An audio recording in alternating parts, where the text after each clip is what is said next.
Chers fidèles du Christ, amis croyants,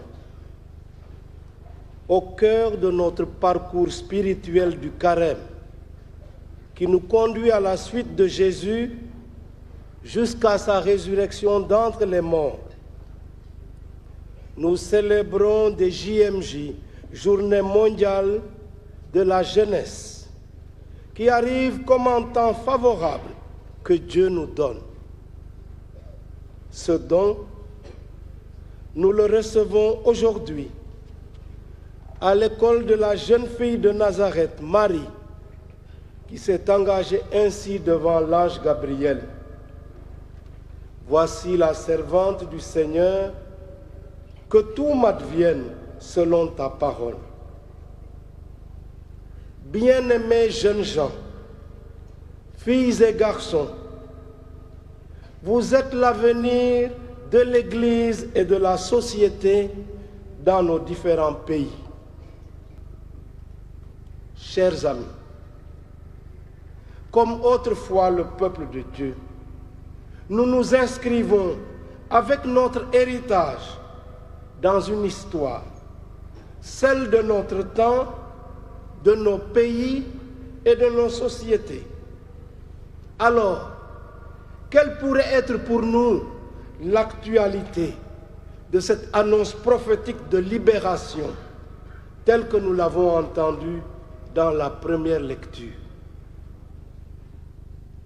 Les jeunes d'aujourd'hui éprouvent une grande inquiétude par rapport à leur avenir. Ils se demandent comment se former valablement pour trouver ou créer un emploi qui leur permettra de vivre décemment, qui leur permettra d'être utiles à leurs proches et même de fonder une famille. Ces jeunes s'interrogent sur la manière de réussir leur vie et de satisfaire leurs aspirations les plus légitimes. Ils se demandent aussi comment les affronter. Avec réalisme, admirons et encourageons la combativité des jeunes qui ne baissent pas les bras, des jeunes qui nourrissent l'ambition non seulement de s'en sortir, mais même de s'épanouir au service de leur pays et de la société. Ces jeunes, dans la diversité de leur situation, ont toutefois besoin d'être aidés, encadrés, soutenus, formés. Et nous réussirons notre développement sûrement si nous faisons le pari de mieux prendre en compte la frange jeune, aussi bien au niveau des pouvoirs publics et des acteurs privés, comme cela nous a été rappelé récemment, qu'au niveau des familles, des associations, et pourquoi pas aussi au niveau des églises et des mosquées.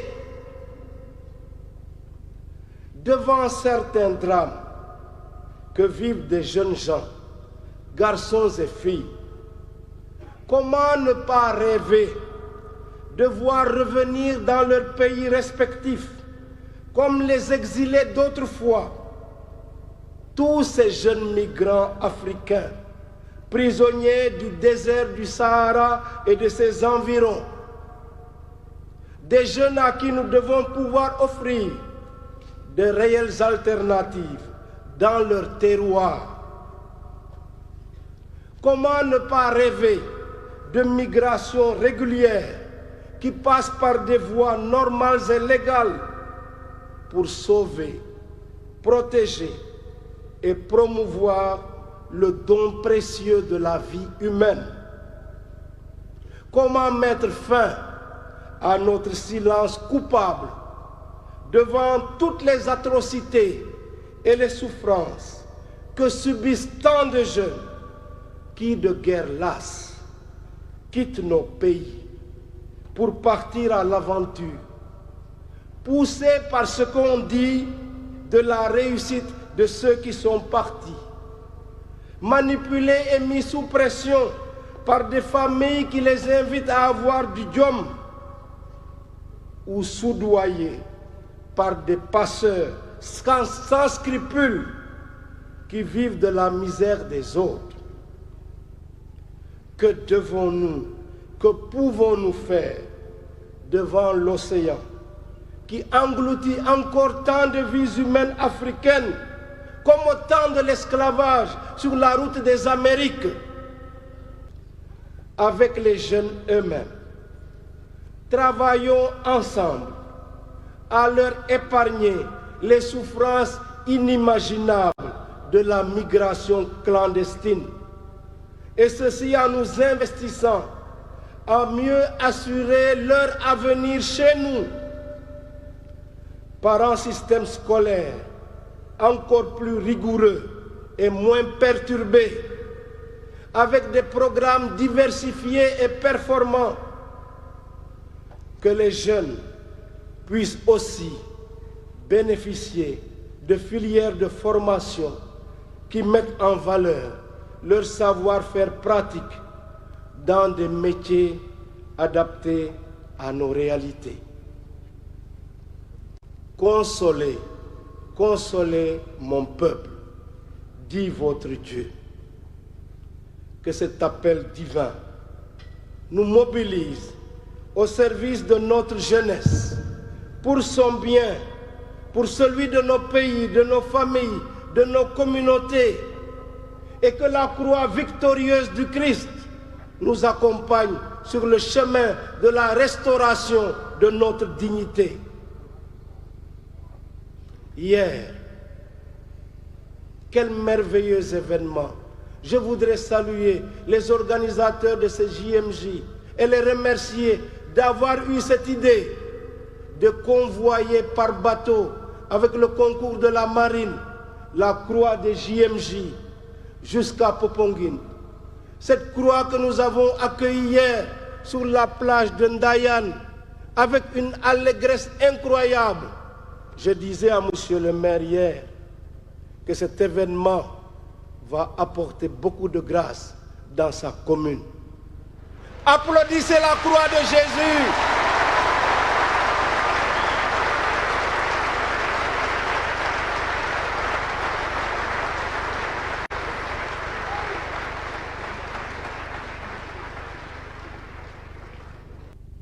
Chers amis, cette femme pécheresse représente en réalité le peuple de Dieu que nous sommes, car Dieu a fait alliance avec nous. Il s'est engagé vis-à-vis de nous en ces termes: je serai votre Dieu et vous, vous serez mon peuple.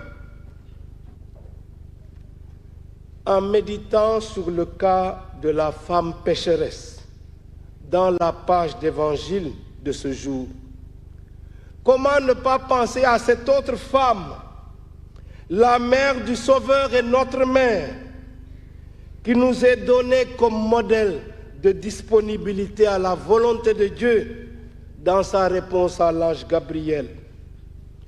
Voici la servante du Seigneur, que tout m'advienne selon ta parole. Telle est la réponse de Marie au projet de Dieu sur elle. Son attitude m'a rappelé cette invocation qu'on adresse à Marie dans les litanies mariales. On lui dit « Arche d'alliance ». Mais pourquoi une telle invocation? À l'origine, l'arche d'alliance que Moïse avait fait faire et orner, suivant des instructions divines strictes et précises. Cette arche d'alliance était une sorte de grande caisse en bois qui contenait les tables de la loi du décalogue reçue par Moïse sur la montagne. Cette arche était le symbole de la présence de Dieu au milieu de son peuple et le signe de sa protection. Cette arche, c'était comme un tabernacle, une sorte de sanctuaire mobile que l'on transportait à certaines occasions comme à la guerre ou dans le cadre de processions religieuses. C'était donc un objet religieux important. Que dire alors de la Vierge Marie, cette femme choisie par Dieu? N'est-elle pas le tabernacle du Dieu vivant? Cette arche d'alliance unique en qui le Verbe de Dieu s'est fait chair pour habiter parmi nous. N'a-t-elle pas accepté de coopérer avec Dieu tout au long de sa vie, en cheminant dans l'obéissance de la foi? Et admirons cette jeune femme Marie, qui se hâte sur les montagnes de Judée pour aller visiter sa cousine Élisabeth. Elle est porteuse en elle du Verbe de Dieu comme un sanctuaire mobile. Elle vit une relation unique avec Dieu. Et Élisabeth ne s'y trompe pas lorsqu'elle déclare: « Comment m'est-il donné que la mère de mon Seigneur vienne jusqu'à moi ?» Chers amis, je vous le dis franchement, ne vous laissez pas intimider par ceux qui disent que nous adorons Marie. Nous n'adorons pas la Vierge Marie, elle n'est pas une déesse. Mais la relation que Marie a avec Dieu, aucun être humain ne l'a, parce que c'est en elle que le Verbe de Dieu s'est fait chair.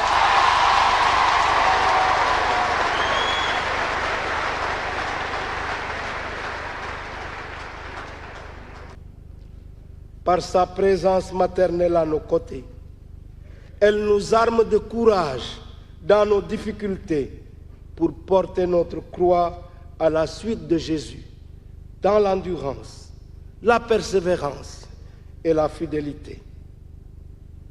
Elle nous donne l'exemple de la communion dans la prière avec les disciples du Christ réunis au Cénacle pour que l'Esprit de Dieu se répande sur nous et nous envoie tous en mission.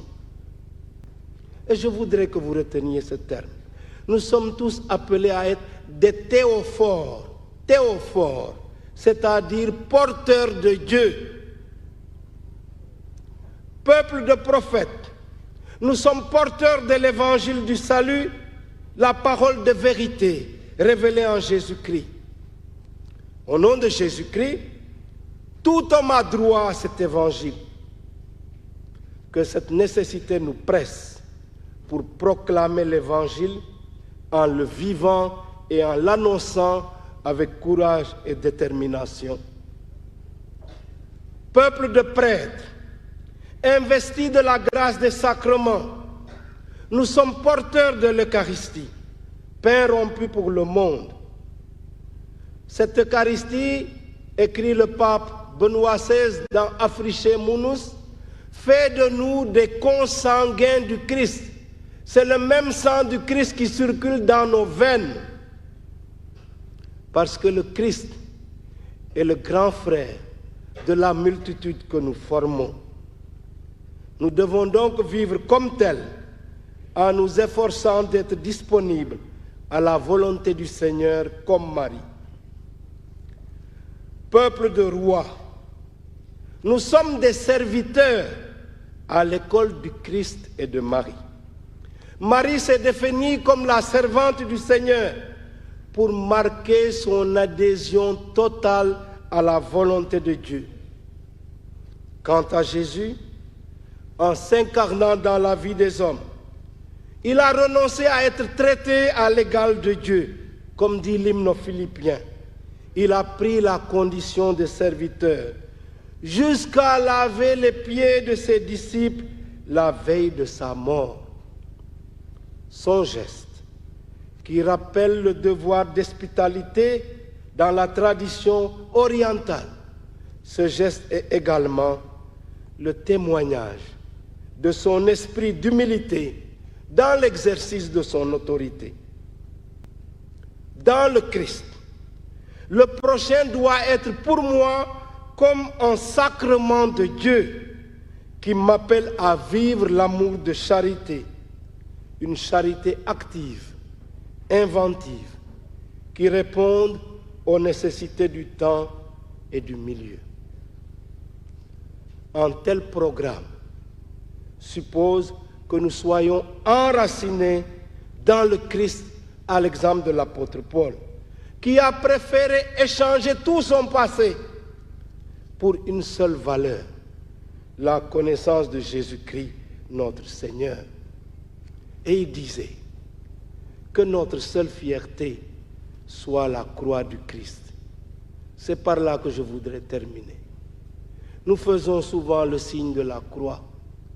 Nous nous signons le front au nom du Père, parce que nous voulons attester que c'est Dieu qui est notre Père, que nous lui ressemblons, que c'est lui qui nous donne identité.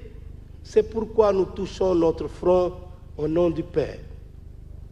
Nous touchons notre poitrine au nom de Jésus, son Fils, parce que nous voulons que les mêmes sentiments qui sont dans le cœur de Jésus, nous les ayons vis-à-vis de notre Père pour faire sa volonté. Et nous touchons nos épaules au nom de l'Esprit Saint, pour qu'il nous aide à porter les fardeaux de chaque jour. Que cette connaissance de Jésus-Christ, dans la confession de l'amour trinitaire, nous accompagne tout au long de notre vie. Que la croix de Jésus soit notre fierté.